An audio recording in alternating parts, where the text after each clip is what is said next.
NEET के लिए इस क्वेश्चन में आप यहाँ पे देख पा रहे हैं कि ये 4 केजी का ब्लॉक है। एक रफ ब्लॉक जो 8 केजी का है इसके ऊपर रखा गया है, तो इसका मास नीचे वाले ब्लॉक का 8 केजी है और 8 केजी ब्लॉक जो है स्मूथ सरफेस पे रखा गया है।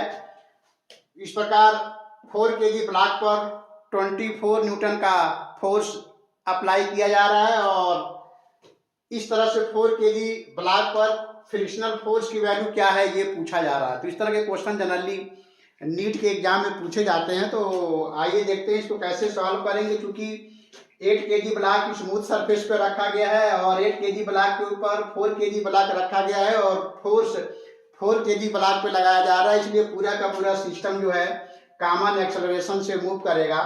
तो इस प्रकार 4 केजी ब्लॉक पर लिमिटिंग फ्रिक्शन नहीं लगेगा, क्योंकि 8 केजी ब्लॉक और 4 केजी ब्लॉक के बीच में रिलेटिव मोशन नहीं हो रहा है, इसलिए 4 केजी ब्लॉक पर सेल्फ एडजस्टिंग फ्रिक्शनल फोर्स लगेगा। तो उसको निकालना है, वो पूछा जा रहा है इस प्रश्न में। तो आइए पहले देखते हैं कि कैसे कॉमन एक्सेलरेशन निकाला जाएगा। क्योंकि पूरा का पूरा सिस्टम स्मूथ सरफेस पर है, इसलिए पूरा सिस्टम कॉमन एक्सेलरेशन से मूव करेगा। तो कॉमन एक्सेलरेशन निकालने के लिए हम यहाँ पर फॉर्मूला इस्तेमाल करेंगे, total force on the system, और ये हो जाएगा F total upon mass total. तो एफ टोटल यहाँ पे 24 न्यूटन है और टोटल मास इस सिस्टम का 4 + 8 होगा। तो ये हो जाएगा 4 + 8 केजी और इसको सॉल्व करेंगे तो नीचे 12 आएगा, ऊपर 24 है। इस प्रकार कॉमन एक्सेलरेशन की वैल्यू आ जाएगा 2 मीटर पर second square.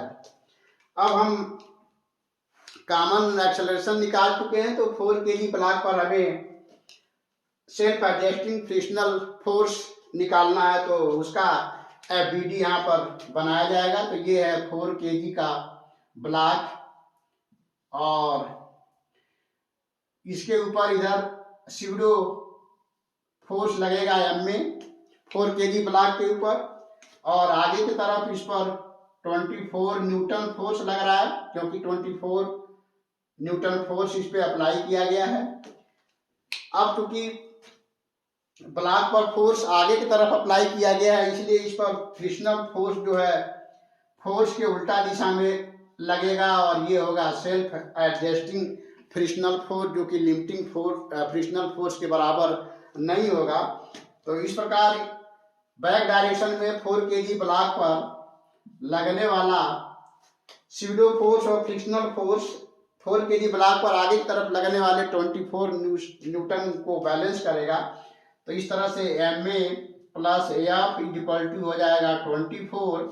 M 4 kg block का एम 4 है और इसका एक्सेलरेशन 2 है, प्लस एफ इक्वल टू 24 हो जाएगा। यहाँ से इसको सॉल्व करेंगे तो 24 - 8, तो ये 16 Newton self adjusting frictional force 4 kg block पे लगेगा। अगर इन दोनों के बीच में रिलेटिव मोशन होता तो हम लिमिटिंग फ्रिक्शनल फोर्स इस पर कैलकुलेट करते, बट यहाँ पूरा ब्लॉक जो है 4 केजी और 8 केजी कॉमन एक्सेलरेशन से मूव कर रहा है, क्योंकि पूरा सिस्टम रफ सरफेस पे नहीं रखा गया है, स्मूथ सरफेस पे रखा गया है।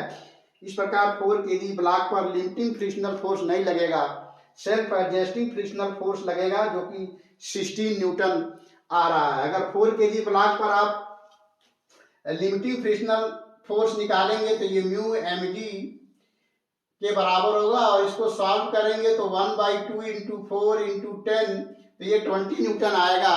और ये जो है 20 न्यूटन लिमिटिंग फ्रिक्शनल फोर्स तभी लगता है जब दोनों के बीच में रिलेटिव मोशन होता है। क्योंकि रिलेटिव मोशन नहीं हो रहा है, इसलिए 4 केजी ब्लॉक पर जो सेल्फ एडजस्टिंग फ्रिक्शनल फोर्स लगेगा वो लिमिटिंग फ्रिक्शनल फोर्स से कम लगेगा।